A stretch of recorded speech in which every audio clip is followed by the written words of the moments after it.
हाय। इस वीडियो के अंदर हम section 27 of Indian penal code को समझेंगे।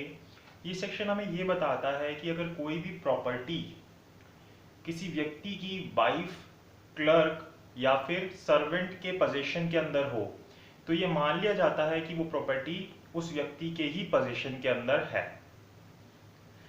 यहाँ पे जैसे हम एक एग्जांपल ले सकते हैं कि मान लीजिए कि ए एक व्यक्ति था, उसके पास 3 प्रॉपर्टीज थी।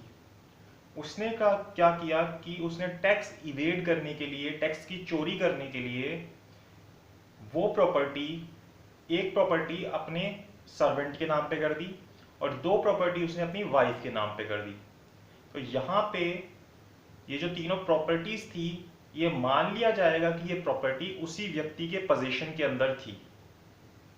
यहाँ पे मद्रास हाई कोर्ट ने ये बोला कि ये जो पोजीशन उसके सर्वेंट या फिर उसकी क्लर्क या वाइफ को दिया गया या उनके पास जो पोजीशन है वो इंटेलिजेंट और कॉन्शियस पोजीशन होना चाहिए, तभी ये माना जाएगा कि वो पोजीशन उसकी क्लर्क या वाइफ या फिर सर्वेंट के पास उसके बिहाफ पे है। अब यहाँ पे राजस्थान हाई कोर्ट ने ये भी बोला कि मान लीजिए कि अगर उसकी वाइफ, क्लर्क या सर्वेंट के पास उस प्रॉपर्टी का पोजीशन, सेपरेट पोजीशन, अपने पास उनका खुद का पोजीशन है जिसकी कॉन्शियसनेस उस व्यक्ति को नहीं थी, तो फिर ये नहीं माना जाएगा कि वो पोजीशन उस व्यक्ति के पास है। मान लीजिए कि एक वाइफ अपने घर के ऊपर इलीगल वेपन्स रखती है जिसकी कॉन्शियसनेस उसके हस्बैंड को नहीं थी, तो यहाँ पे ये नहीं माना जाएगा कि उसका पोजीशन उसके हस्बैंड के पास है। सेक्शन 26 उसके ऊपर एप्लीकेबल, 27 उसके ऊपर एप्लीकेबल नहीं होगा। सेक्शन 27 के अंदर हमें ये बोला गया कि अगर कोई भी व्यक्ति की वाइफ, क्लर्क या फिर सर्वेंट के पास किसी प्रॉपर्टी का पोजीशन होता है तो वो पोजीशन कैसा होना चाहिए, इंटेलिजेंट और कॉन्शियस पोजीशन होना चाहिए। तो वो पोजीशन मान लिया जाएगा कि वो उस व्यक्ति के पास पोजीशन है। अब यहाँ पे एक बार हम सेक्शन 27 को रीड करते हैं तो हमें समझ आ जाएगा कि सेक्शन 27 के अंदर क्या बोला गया। साथ ही साथ वो जो सर्वेंट या फिर जो भी उसका क्लर्क था वो अगर टेम्पररी भी था तब भी माना जाएगा। अगर उनके पास किसी पर्टिकुलर ट्रांजेक्शन के लिए कोई पोजीशन दिया था तब भी माना जाएगा कि वो पोजीशन उस व्यक्ति के पास है।